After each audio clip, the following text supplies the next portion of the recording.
된대요. 어머니 솔직히 말씀드릴게요. 저희가 어머니 모시고 살 형편이 안 돼요. 애들 교육비에 대출 이자에 아, 어머니 병원비까지 감당이 안 된다고요. 요양병원이 훨씬 전문적이잖아요. 그게 어머니한테도 좋은 거예요. 서울 외곽의 한 종합병원, 퇴원 수속 창구 앞은 늘 그렇듯 북적거렸다. 사람들 사이로 작은 휠체어 하나가 천천히 밀려나왔다. 흰 머리는 가지런히 뒤로 묶였고 손가락 마디마다 굳은 살이 박인 노인의 손이 담요 위로 포개져 있었다. 그날 하늘은 유난히도 맑았다. 병원 유리문 너머로 쏟아져 들어온 햇빛이 휠체어 손잡이에 조용히 내려앉았다. 엄마, 바람 쐬고 싶으면 말해. 휠체어 좀 더 밀어줄게. 아들의 목소리는 형식적인 온기를 살짝 섞고 있었다. 순자는 고개를 살짝만 끄덕였다. 입술은 미세하게 떨렸지만 눈가에는 오래된 인내의 그림자가 가라앉아 있었다. 병원 정문 앞 택시들이 줄지어 서 있고 사람들의 발자국 소리가 쉴 새 없이 오갔다. 그 한복판에서 순자의 세상은 아주 조용하게 금이 가고 있었다. 어머니, 집까지 모셔가는 거 말인데요. 며느리의 말은 마치 가볍게 던지는 농담처럼 시작되었다. 그러나 그 다음에 이어진 말은 순자의 귓가를 송곳처럼 찔러 들어왔다. 당분간은 요양병원에 계시는 게 좋을 것 같아요. 저희도 애들 학교에 학원에 둘 다 회사 다니고 정신이 하나도 없어서요. 순자는 순간 들고 있던 작은 비닐봉지를 꼭 움켜쥐었다. 병원에서 챙겨 나온 약 봉투와 남은 과자 몇 봉지가 그 안에 들어 있었다. 비닐이 바스락거리는 소리가 마치 자기의 자존심이 구겨지는 소리처럼 들렸다. 그래, 너희가 바쁘면 그럴 수도 있지. 입에서는 그렇게 나왔지만 가슴 깊은 곳에서 아주 작은 무언가가 뚝 하고 떨어져 나가는 느낌이었다. 40년 넘게 아들 하나만 바라보고 살아온 세월이 병원 앞 보도블록 위에서 조용히 먼지가 되어 흩어지는 것만 같았다. 젊은 시절, 순자는 새벽 5시면 눈을 떴다. 겨울이면 아직 밤과도 같은 어둠이 지붕 위에 내려앉아 있었고, 여름이면 닭이 울기도 전에 일어나 부엌 불부터 지폈다. 나는 것 하나 없이 시집왔고, 가진 것이라곤 건강한 두 팔뿐이었다. 남편은 공사판을 전전했고, 월급은 늘 빠듯했다. 순자가 들어간 곳은 동네 재래시장 한켠의 작은 좌판이었다. 처음엔 남의 장사 도우미로 시작했지만 몇 년이 지나자 내 이름으로 된 노점 하나를 얻었다. 비가 오는 날이면 비닐 천막 위로 떨어지는 빗방울 소리가 북소리처럼 쿵쿵 울렸다. 장화를 신고 물이 고인 바닥을 걸어 다니다 보면 양말까지 다 젖었고 손은 축축하게 불어 터졌다. 하루 종일 서 있다 보면 저녁엔 다리가 자기 것이 아닌 것처럼 저렸다. 그래도 집에 돌아와 아들 얼굴만 보면 피곤이 조금은 사라지곤 했다. 엄마, 나 이거 먹어도 돼? 준호는 어릴 때부터 먹는 걸 참 좋아했다. 남은 떡꼬치, 튀김 몇 개를 싸들고 오면 작은 식탁 앞에 앉아 눈을 반짝이며 묻곤 했다. 그럼 우리 아들이 먼저 먹어야지. 엄마는 시장에서 또 먹었어. 실은 하루 종일 정신없이 팔기만 하느라 입에 제대로 뭐 넣어본 적이 없는데도 늘 그렇게 말했다. 준호가 입안 가득 떡꼬치를 물고 웃을 때마다 순자의 세상은 조금 더 버틸 힘을 얻었다. 세월이 흘러 남편이 먼저 세상을 떠났을 때에도 순자는 올 시간보다 장볼 시간을 먼저 걱정했다. 장례식 끝나고도 다음 날 새벽 장터에 나가 가게 문을 열었다. 손님이 아무도 오지 않는 이른 시간 고무 대야에 손을 담그고 있으니 남편 얼굴이 물결 사이로 어른거리는 것 같았다. 당신 미안해요. 애 하나는 내가 끝까지 책임질게. 그 말을 스스로에게 중얼거리며 순자는 다시 고무장갑을 끼고 손님 맞을 준비를 했다. 아들은 어느새 커서 대학을 갔고 취직을 했고 결혼을 했다. 시간은 늘 그랬듯 누구에게도 허락을 구하지 않고 흘러갔다. 결혼식 날 순자는 대여한 연분홍 한복을 입고 아들 옆에 서 있었다.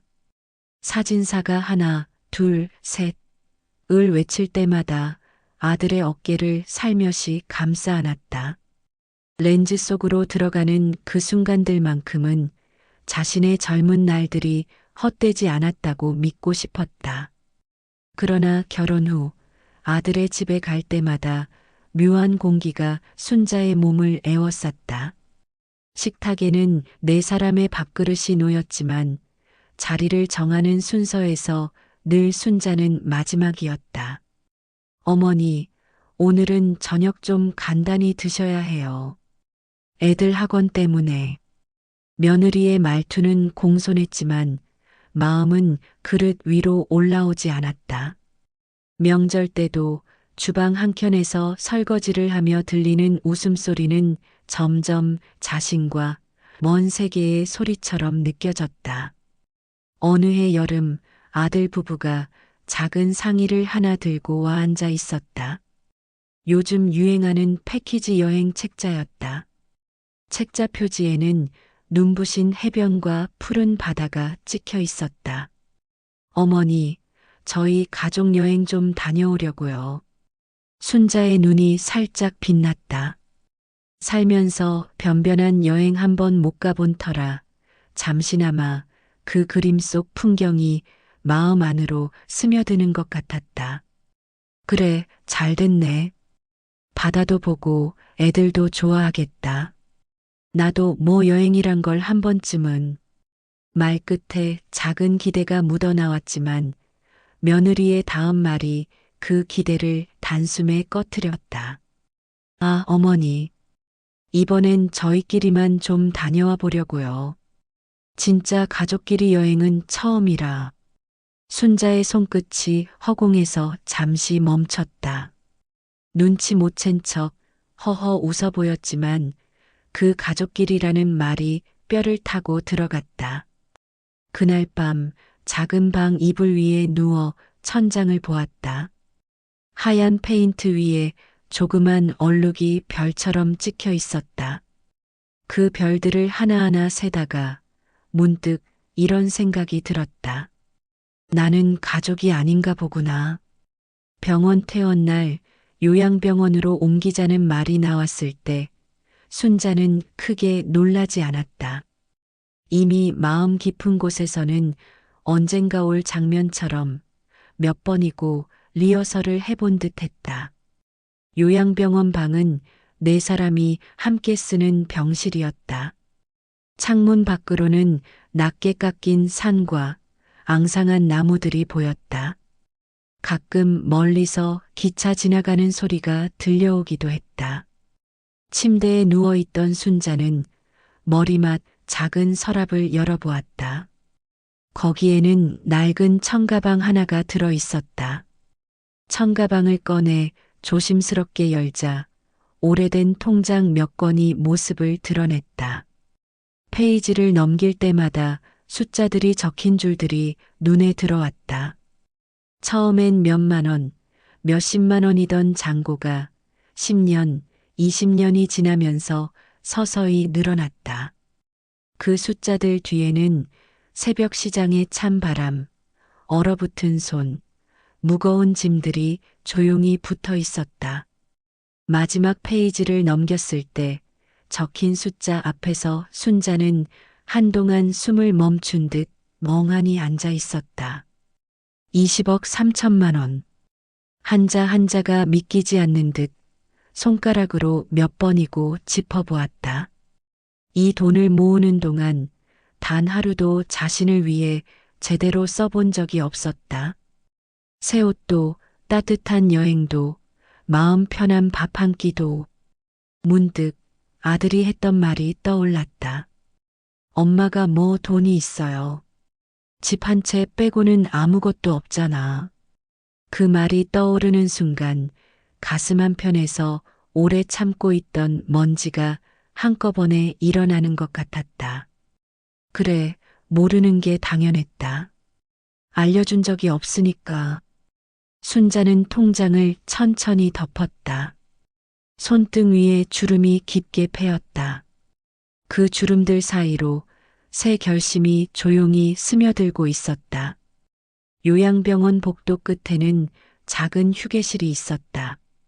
낮은 소파와 자판기, 그리고 몇 개의 화분이 전부인 소박한 공간이었다.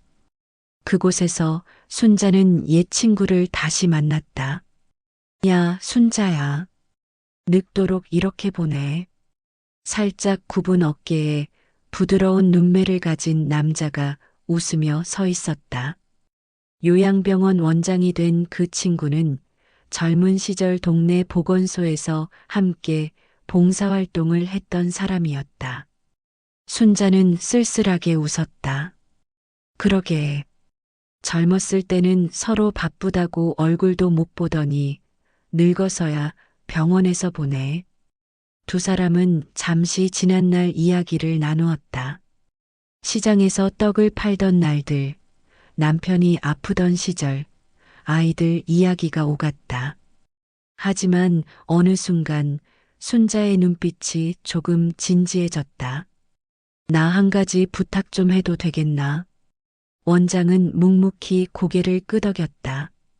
오랜 세월이 흘렀지만 순자의 표정만 봐도 무슨 말인지 대충 짐작할 수 있었다. 순자는 천천히 자신의 사정을 이야기했다. 40년간 모은 돈, 집을 팔 생각, 그리고 아들과 며느리에 대한 서운함과 두려움까지. 말을 하면서도 마음이 여러 번 갈라졌지만 끝까지 숨기지 않고 털어놓았다. 내가 애를 버리자는 건 아니야. 그래도 내 인생이 너무 가벼운 종이처럼 버려지는 건 못 견디겠어서. 원장은 한참 동안 아무 말 없이 창밖을 바라보다가 조용히 입을 열었다. 내가 평생 어떻게 살아왔는지 내가 알잖냐. 이제 좀 너한테도 내 편이 있어야지. 내가 도와줄게. 그날 이후 순자는 작은 녹음기 하나를 손에 쥐고 다니기 시작했다. 주머니 안에서 이 작은 기계는 마치 심장처럼 조용히 뛰고 있었다. 무언가를 녹음할 때마다 순자는 속으로 다짐했다. 나는 내가 들은 말을 잊지 않겠다. 며칠 뒤 부동산 사무실 안에는 잉크 냄새와 종이 냄새가 섞여 있었다. 창밖으로는 오래된 골목길이 보였고 골목 끝에는 40년을 함께한 집이 서 있었다. 집은 낡았지만 순자에게는 하나하나의 추억이 묻어 있었다. 장판 아래 깔린 신문지, 거실 한켠에 남편의 사진, 문틀에 그어진 아들의 키표시. 그 모든 것들이 그림처럼 떠올랐다. 부동산 중개인은 밝은 목소리로 계약 내용을 설명했다.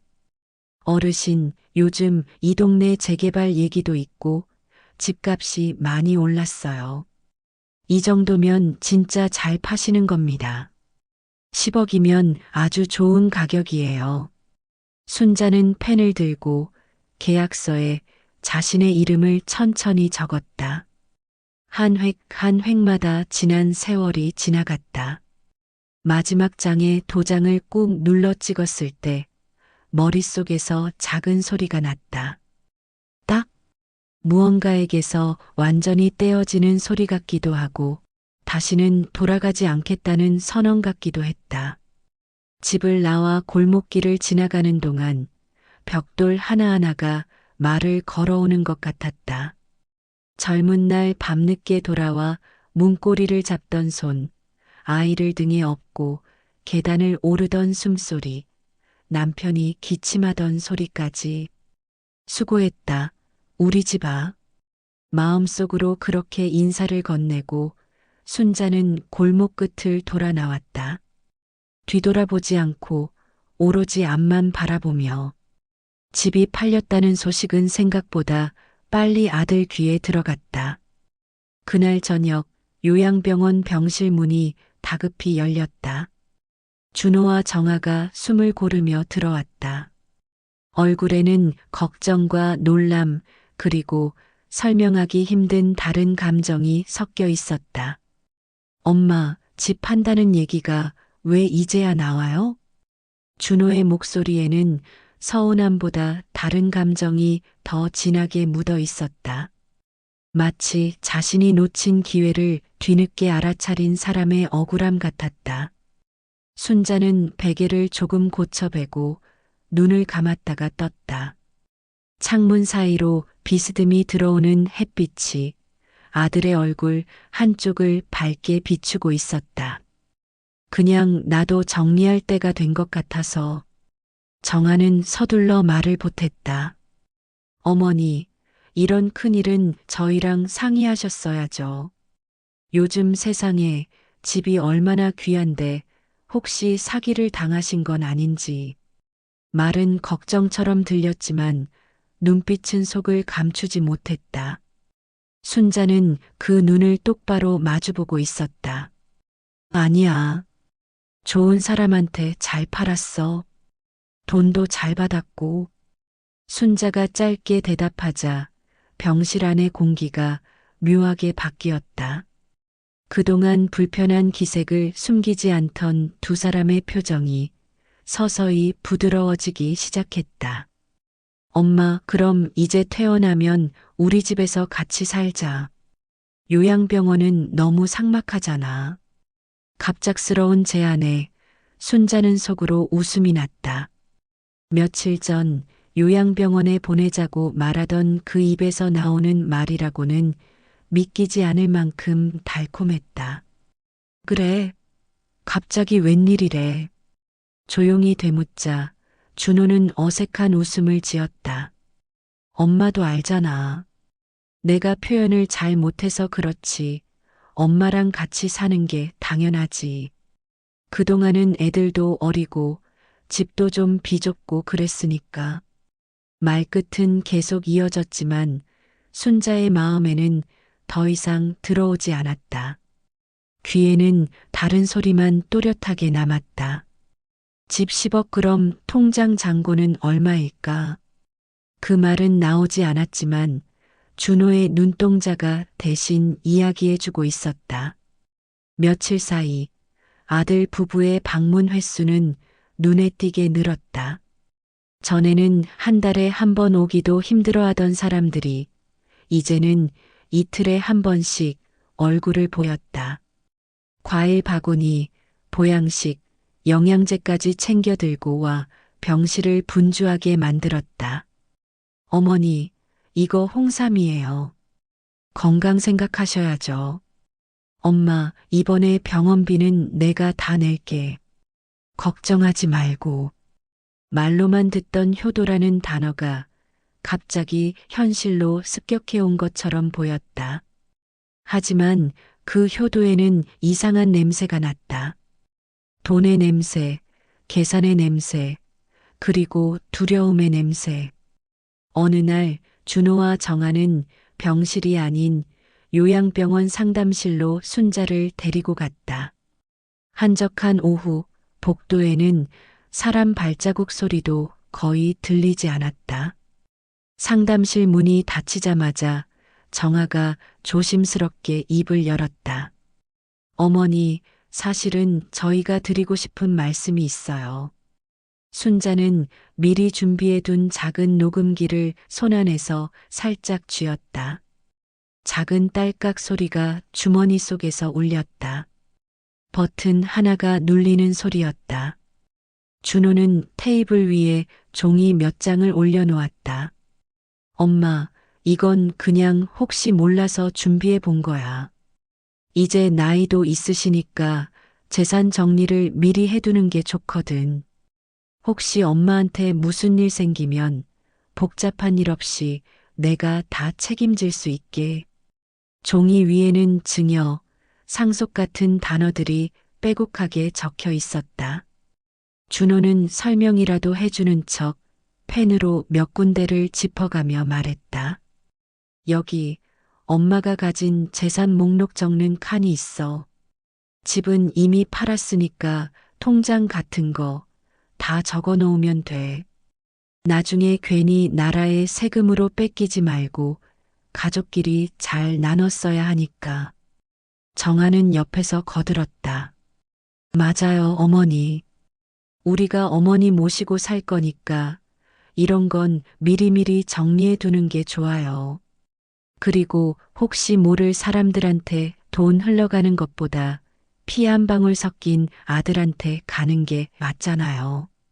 순자는 그 말을 들으며 고개를 살짝 숙였다. 눈은 종이를 향하고 있었지만 마음은 전혀 다른 곳을 바라보고 있었다. 피 한 방울. 그 한 방울을 위해 자신은 평생을 흘려보냈다. 땀도 눈물도 젊음도 그 모든 게 섞여 만들어진 돈이었다. 하지만 지금 눈앞의 사람들은 그 피를 숫자로만 보고 있었다. 순자는 천천히 말했다. 내가 생각할 시간이 필요하겠네. 준호는 조금 조급해진 목소리로 물었다. 엄마, 이거 뭐 어려운 거 아니야. 그냥 사인만 하시면 나중에 다 편해져. 그럴수록 순자의 마음은 더 단단히 굳어졌다. 주머니 속 녹음기는 조용히 모든 대화를 삼키고 있었다. 밤이 깊어 병실 불이 꺼졌을 때 순자는 혼자 눈을 뜨고 있었다. 창밖으로 달빛이 비스듬히 들어와 침대 난간을 희미하게 밝혀주고 있었다. 바람이 창문 틈을 스치며 지나가자 얇은 커튼이 살짝 부풀었다. 마치 오래된 기억들이 한꺼번에 방 안으로 밀려 들어오는 것 같았다. 돌아갈 집도 남편도 젊은 날도 이제는 없었다. 그렇다면 남은 것은 오직 자신뿐이었다. 이제라도 나를 버리지 말아야겠다. 조용한 밤 그렇게 마음속으로 결심을 내렸다. 다음 날 순자는 원장을 불렀다. 상담실에서 둘이 마주 앉았을 때 순자는 숨을 고르고 말했다. 나 계획이 있어. 좀 복잡할 수도 있는데 도와줄 수 있겠나? 원장은 눈을 가늘게 뜨고 진지하게 물었다. 내가 상처받지 않는 쪽이라면 나는 뭐든 도와줄게. 말해봐. 순자는 통장 사본, 집한 돈이 들어온 계좌, 그리고 자신이 숨겨둔 비상금을 하나씩 꺼내어 설명했다. 그리고 아들 부부가 가져온 서류에 대해서도 이야기했다. 난 아직 살아있어. 내 인생을 누구에게 맡기는 서류에 도장 찍을 마음은 없어.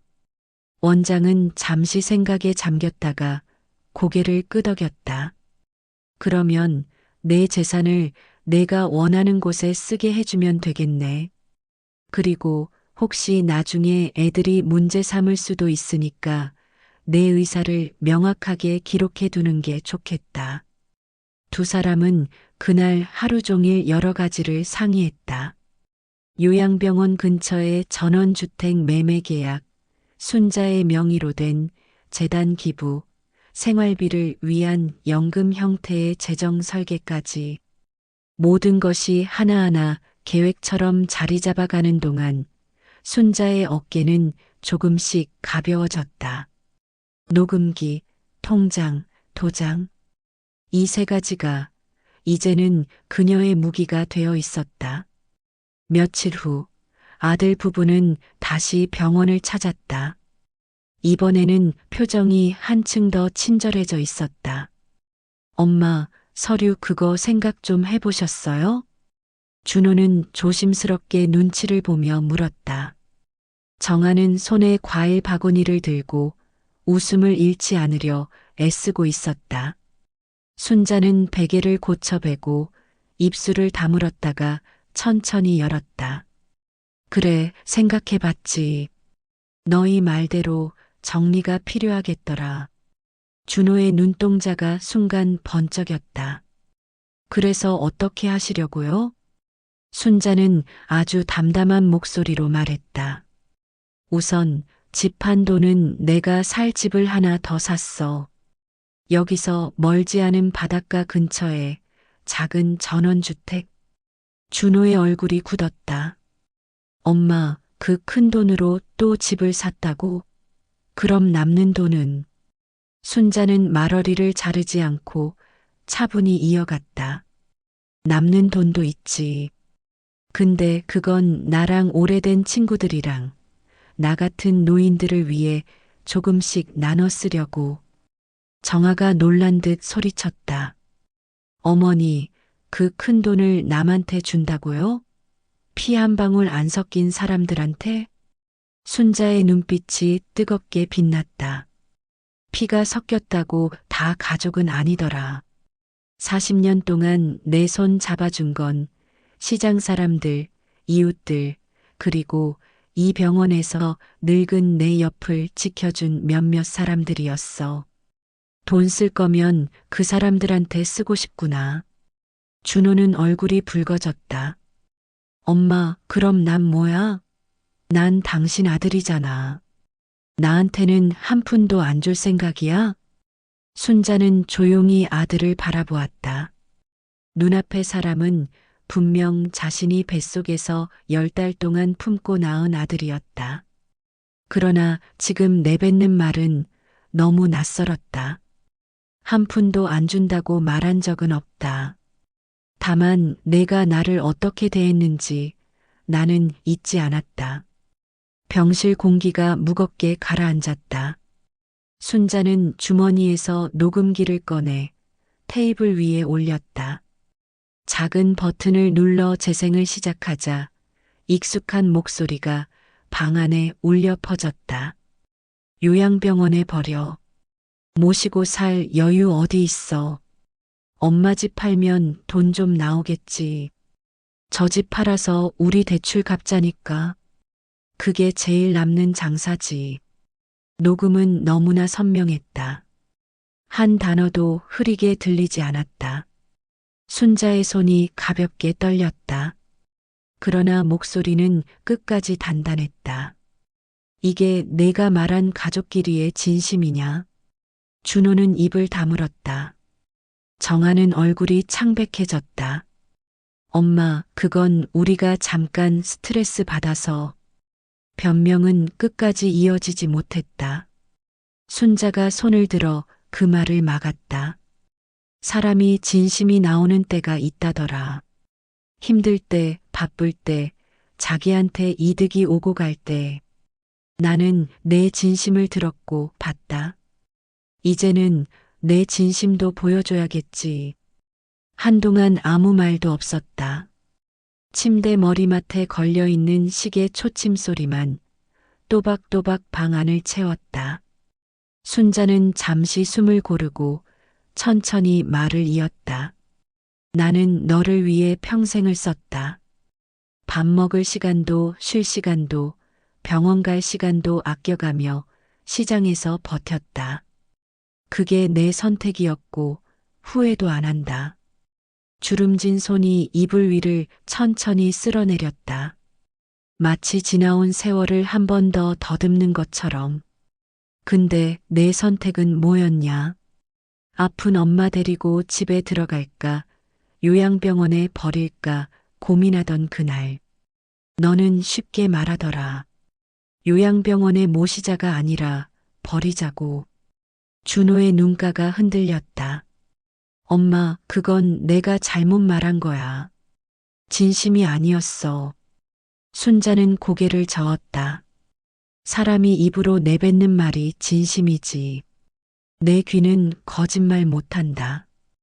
잠시 숨을 골랐다가 마지막 말을 던졌다. 그래서 나는 이제 내 인생을 나한테 쓰려고 한다. 남은 돈, 남은 시간, 남은 마음. 그걸 다시 어머니 역할 이름으로 너에게 다 줄 생각은 없다. 병실 창밖에서 바람이 세차게 불어와 나뭇가지를 흔들었다. 가지 사이로 햇빛이 부서져 떨어졌다. 원한다면 내가 죽은 뒤에 내게 남는 게 조금은 있을 거다. 하지만 그건 내가 정한 방식대로 갈 거야. 내가 가져갈 만큼의 기억도, 내가 짊어질 만큼의 후회도 함께. 준호는 그제야 고개를 떨궜다. 어린 시절, 엄마 손을 잡고 시장을 걷던 장면이 머릿속을 스쳐 지나갔다.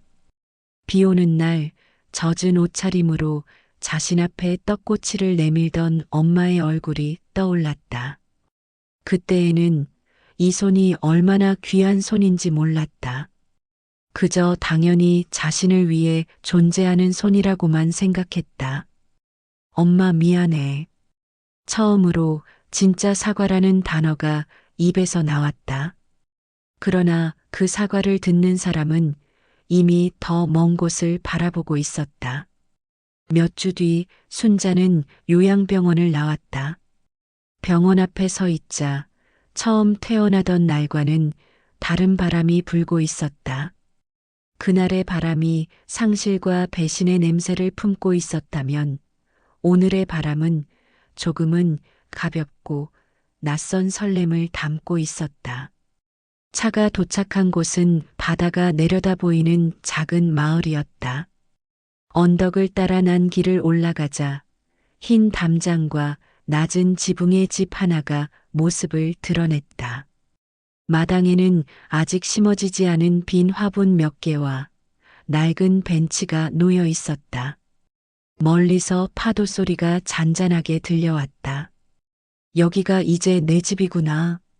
순자는 현관 앞에 서서 한참을 서 있었다. 오래전 첫 시댁 문을 넘을 때처럼 발이 쉽게 떨어지지 않았다. 하지만 이번에는 누구의 얼굴을 살필 필요도, 누구의 기분을 먼저 생각할 필요도 없었다. 문손잡이를 잡고 천천히 돌렸다. 집 안에는 아직 가구가 적었지만 텅 빈 공간이 오히려 마음을 편하게 해주었다. 마치 앞으로 채워나갈 여백이 넉넉하다는 뜻처럼 보였다. 거실 창문을 열자 바닷바람이 한꺼번에 들어왔다. 짭조름한 냄새가 코끝을 스쳤다. 순자는 깊게 숨을 들이마셨다. 살았다. 입안에서 나온 두 글자는 짧지만 묵직했다. 마치 다시 태어났다는 선언처럼 느껴졌다. 부엌 한켠에 마련된 작은 식탁 위에는 새로 받은 통장과 서류들이 정리되어 있었다. 거기에는 요양병원 기부 계획, 노인 복지 후원 약정서, 그리고 자신을 위한 생활비 설계표가 깔끔하게 올라와 있었다. 이제 이 돈은 더 이상 아들에게 잘 보이기 위한 수단이 아니었다. 평생 참아온 자신에게 주는 조금 늦은 보상이었다. 도시에서는 다른 시간이 흐르고 있었다. 준호는 회사에서 문서들을 보다가도 문득 멍해질 때가 많아졌다. 모니터 화면이 눈앞에서 흐릿해지고 대신 어린 시절 엄마 얼굴이 겹쳐 보였다.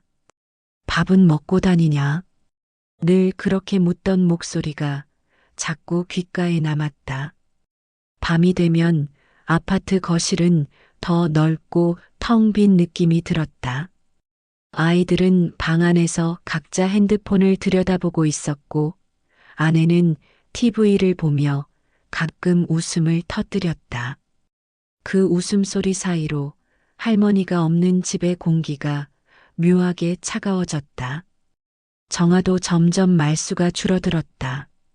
계산기는 여전히 손에 익었지만 숫자들이 예전만큼 달콤하게 느껴지지 않았다. 우리가 너무했나? 어느 날 밤 정아가 조용히 중얼거렸다. 준호는 대답하지 못했다. 그들은 깨닫고 있었다. 돈은 다시 벌 수 있지만 한번 떠나간 마음은 다시 돌아오기 어렵다는 것을, 그리고 그 마음을 떠나게 만든 것이 바로 자신들이라는 것을. 요양병원에 가면 잠깐이라도 어머니 얼굴을 볼 수 있을 거라 생각했다. 그러나 병원에 갔을 때 그들이 들은 말은 단 한 줄이었다. 보호자분, 어머님은 이미 퇴원하셨습니다. 어디로요? 간호사는 차트를 넘기며 대답했다. 자세한 주소는 적혀 있지만 어머님께서 방문을 원치 않으신다고 하셔서요. 죄송하지만 동의 없이는 알려드리기 어렵습니다. 그 말에 준호는 처음으로 진짜 버려진 기분을 맛보았다. 평생 자신에게만 집중되던 어머니의 시선이 이제 자신을 완전히 벗어나 버렸다는 사실을 인정해야 했다.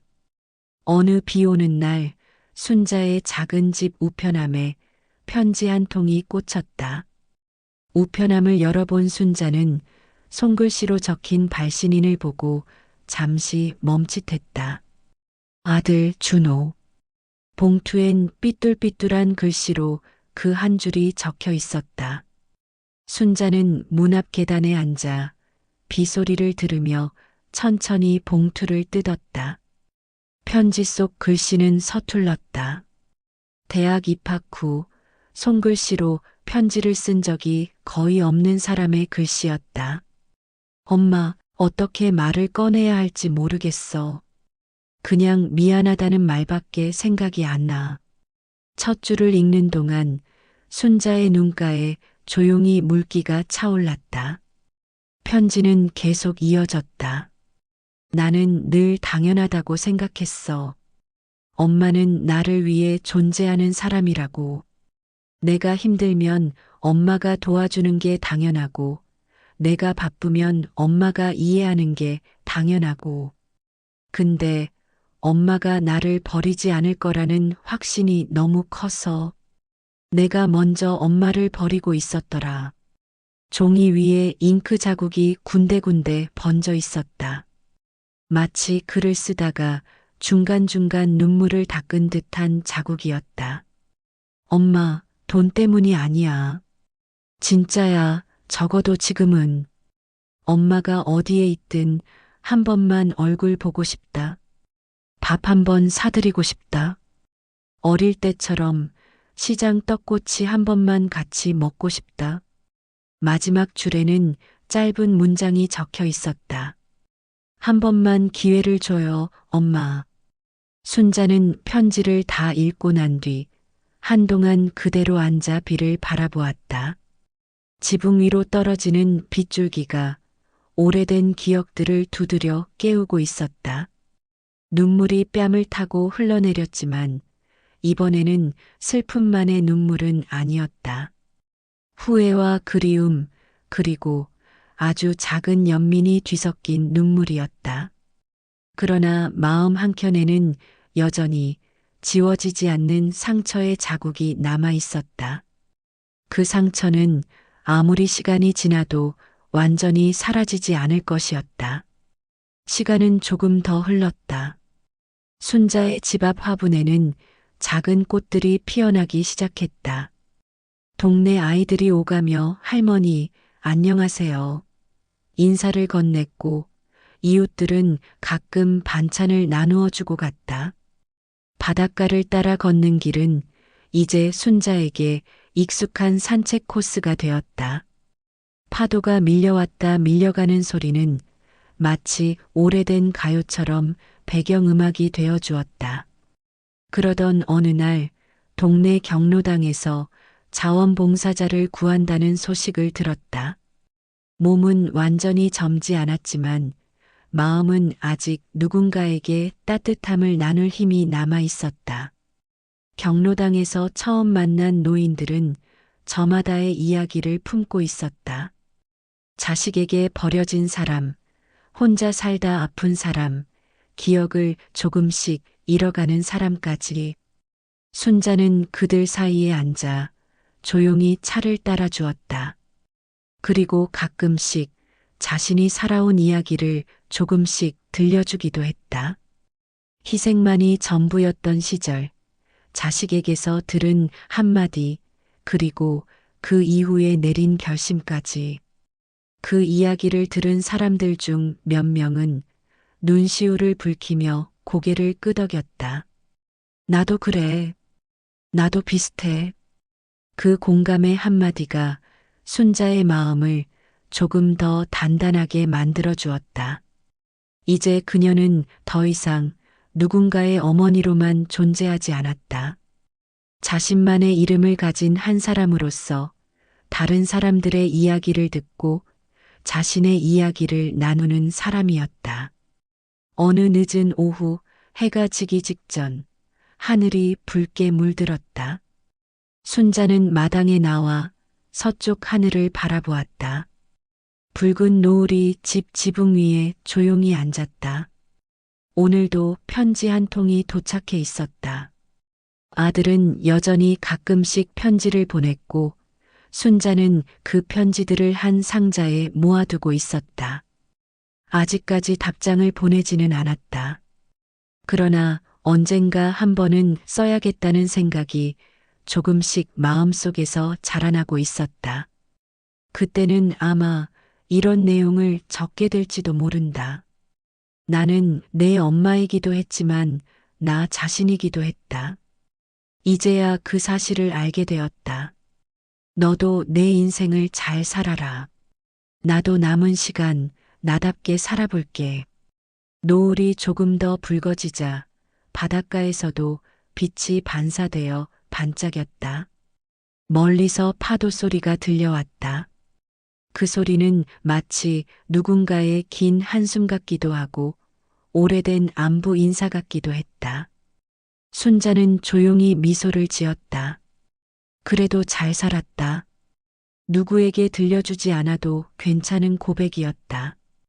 평생을 아들만 바라보고 살아온 어머니가 마지막엔 자신을 위해 웃는 순간이었다.